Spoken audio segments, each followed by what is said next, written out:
ದೇವರ ಮಕ್ಕಳಾಗುವಂತೆ ನಿಮ್ಮ ಆತ್ಮಗಳನ್ನು ವಾಕ್ಯದಲ್ಲಿ ಬಲಪಡಿಸುವ ಅನುದಿನದ ಧ್ಯಾನ ಡಿಸೆಂಬರ್ 31. ಶೀರ್ಷಿಕೆ: ನಾವು ಎಲ್ಲವನ್ನೂ ಬಾಧ್ಯವನ್ನಾಗಿ ಹೊಂದುತ್ತೇವೆ. ಈ ದಿನದ ಸತ್ಯವೇದದ ವಾಕ್ಯ: ಜಯ ಹೊಂದುವವನು ಎಲ್ಲವುಗಳಿಗೆ ಬಾಧ್ಯನಾಗುವನು. ನಾನು ಅವನ ದೇವರಾಗಿರುವೆನು, ಅವನು ನನ್ನ ಮಗನಾಗಿರುವನು. ಪ್ರಕಟಣೆ 21ನೇ ಅಧ್ಯಾಯ 7ನೇ ವಚನ. ಎಲ್ಲವುಗಳಿಗೆ ಬಾಧ್ಯನಾಗಬೇಕೆಂದರೆ ನಾವು ಪಾಪವನ್ನು ವಿರೋಧಿಸಿ ಜಯಿಸಬೇಕು. ದೇವರ ಆಜ್ಞೆಗಳನ್ನು ನಾವು ಪಾಲಿಸಿದರೆ ಆತನಲ್ಲಿ ಸಂತೋಷಿಸುತ್ತೇವೆ, ಸಂತೋಷವನ್ನು ಹೊಂದುತ್ತೇವೆ.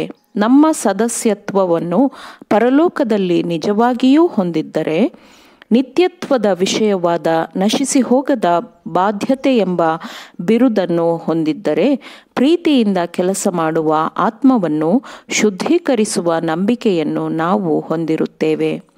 ನಾವೆಲ್ಲರೂ ಪರಲೋಕ ಕುಟುಂಬದ ಸದಸ್ಯರು, ಪರಲೋಕ ರಾಜನ ಮಕ್ಕಳು, ದೇವರ ಬಾಧ್ಯಸ್ಥರು, ಕ್ರಿಸ್ತನ ಜೊತೆಗಿನ ಬಾಧ್ಯಸ್ಥರೂ ಆಗಿದ್ದೇವೆ. ಆತನ ಬರೋಣದಲ್ಲಿ ನಾಶವಾಗದ ಮಾಸದ ಜೀವ ಕಿರೀಟವನ್ನು ನಾವು ಹೊಂದುತ್ತೇವೆ.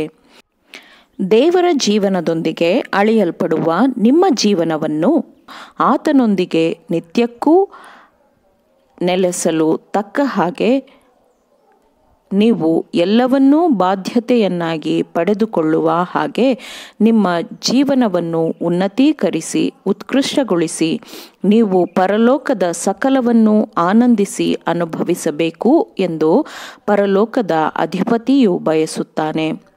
ಮುಂಬರುವ ಆ ಜೀವನವು ಎಂತಹ ನಿರೀಕ್ಷೆಯಾಗಿದೆ ಅಲ್ಲವೇ? ಅದು ಎಂತಹ ಆಕರ್ಷಣೆಯನ್ನು, ಸೌಂದರ್ಯವನ್ನು ಹೊಂದಿದೆ ಅಲ್ಲವೇ? ಮನುಷ್ಯನ ಮೇಲೆ ದೇವರಿಗಿರುವ ಪ್ರೀತಿಯು ಎಷ್ಟು ವಿಶಾಲವಾದದ್ದು, ಆಳವಾದದ್ದು, ಅಂದಾಜು ಮಾಡಲಾಗದ್ದೂ ಆಗಿದೆ ಅಲ್ಲವೇ? ದೇವರ ಮಕ್ಕಳಿಗೆ ಅನುಗ್ರಹಿಸಿರುವ ಆಶೀರ್ವಾದಗಳಿಗೆ ಮಿತಿಯೇ ಇಲ್ಲದಾಗಿದೆ.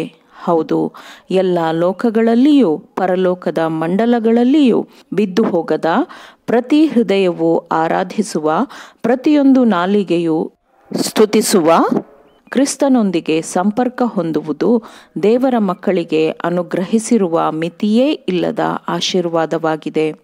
ಅದು ಮಾತ್ರವಲ್ಲದೆ ದೇವರ ಮಕ್ಕಳಾಗುವುದು, ಆತನ ನಾಮವನ್ನು ಹೊಂದುವುದು, ರಾಜಕುಟುಂಬದ ಸದಸ್ಯರಾಗುವುದು, ರಾಜಾಧಿರಾಜನು ಕರ್ತನೂ ಆದ ಇಮ್ಮಾನುವೇಲನ ಧ್ವಜದಡಿಯಲ್ಲಿ ಪರಿಗಣಿಸಲ್ಪಡುವುದು ದೇವರ ಮಕ್ಕಳಿಗೆ ಅನುಗ್ರಹಿಸಿರುವ ಮಿತಿಯೇ ಇಲ್ಲದ ಆಶೀರ್ವಾದಗಳಾಗಿವೆ. ದೇವರ ಮಗನು ಸಕಲಕ್ಕೂ ಬಾಧ್ಯಸ್ಥನಾಗಿದ್ದಾನೆ. ಈ ಲೋಕರಾಜ್ಯಗಳ ಪ್ರಭುತ್ವವೂ ವೈಭವವೂ ಅವನಿಗೆ ವಾಗ್ದಾನ ಮಾಡಲ್ಪಟ್ಟಿತು. ಕ್ರಿಸ್ತನು ಈ ಲೋಕದಲ್ಲಿ ಇದ್ದಂತೆ ಅವನ ಹಿಂಬಾಲಕರು ಈ ಲೋಕದಲ್ಲಿ ಜೀವಿಸುತ್ತಾರೆ. ಅವರು ದೇವರ ಮಕ್ಕಳು, ಕ್ರಿಸ್ತನೊಂದಿಗಿನ ಜತೆ ಬಾಧ್ಯಸ್ಥರೂ ಆಗಿರುತ್ತಾರೆ ಮತ್ತು ರಾಜತ್ವಗಳು, ಪ್ರಭುತ್ವಗಳು ಅವರಿಗೂ ಸೇರುತ್ತದೆ. ನಿಮ್ಮ ವಿಧೇಯತೆಯ ಜೀವನದ ಫಲವಾಗಿ ಈ ಲೋಕದ ಸ್ಥಳಗಳ ಬದಲಾಗಿ ಸಮಸ್ತ ಪರಲೋಕದ ಅಡಿಯಲ್ಲಿರುವ ರಾಜ್ಯಗಳನ್ನು ನಿಮಗೆ ದೇವರು ಕೊಡುತ್ತಾನೆ. ಆತನು ನಿಮಗೆ ಶಾಶ್ವತವಾದ ವೈಭವವನ್ನು, ಪಾಲನ್ನು, ನಿತ್ಯತ್ವದಂತಹ ನಿತ್ಯ ಜೀವನವನ್ನು ಆತನು ನಿಮಗೆ ಕೊಡುತ್ತಾನೆ. ಆಮೇನ್. ದೇವರ ವಾಕ್ಯಗಳನ್ನು ಶ್ರದ್ಧೆಯಿಂದ ಆಲಿಸುವವರು, ಪಾಲಿಸುವವರು ಆಗಬೇಕೆಂದು ನಿಮ್ಮನ್ನು ಉತ್ತೇಜಿಸುತ್ತೇನೆ.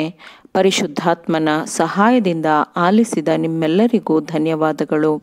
ಮತ್ತೆ ದೈನಂದಿನ ಧ್ಯಾನಕ್ಕಾಗಿ ನಾಳೆ ಸಂಧಿಸೋಣ. ಆಮೇನ್.